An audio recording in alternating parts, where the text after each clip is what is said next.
Hello everyone, a very good afternoon, one and all present here. So today I'm here to talk on the Indian foreign policy.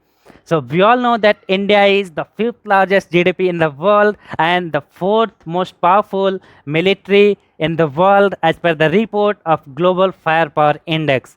So today in this context, I've divided the Indian foreign policy into six phases. The first phase is also called as the non-alignment optimistic policy. In this regard, India was one among the few nations to get freedom from the colonial power in 1947, and India founded the non-aligned movement. And India was the leading and as well as the founding member of the third world countries.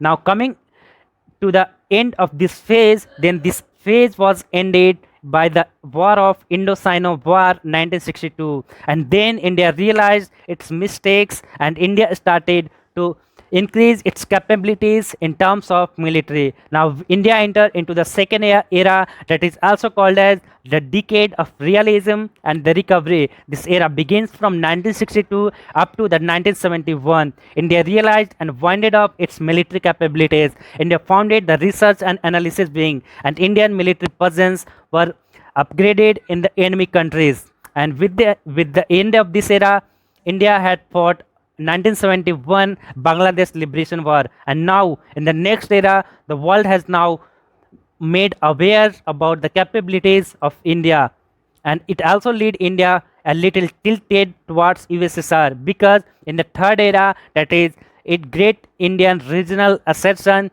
the USA had imposed the economic sanctions on India due to the India's first nuclear test in Pokhran first in 1974, and which made India tilted towards USSR. But in this era, in 1991, by the fall of USSR, India was left behind, and India was a prey of the balance of payment crisis, which all the problems, the domestic political crisis, the fall of USSR, and the economic sanctions from USA and European countries leads India into economic crisis. So now India entered into the fourth phase of Indian diplomacy, that is safeguarding strategic autonomy. It begins from 1991 up to 1998, in which India opened up its economy.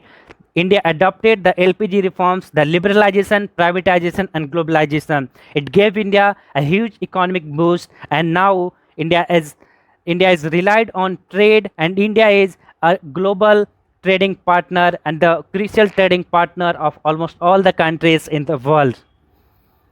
Now, by the end of 1998, India also tested the second nuclear test in Pokhran 2.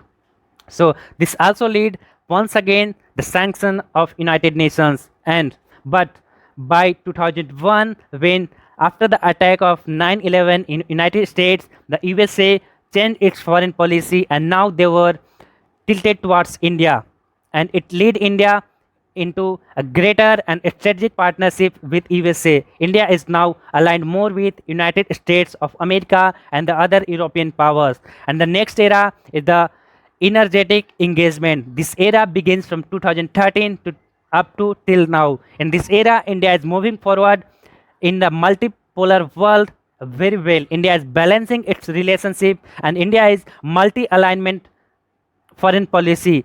We are aligned and we have good relationship with Iran as well as Saudi Arabia, Israel as well as Palestine, Russia and China as well as United States.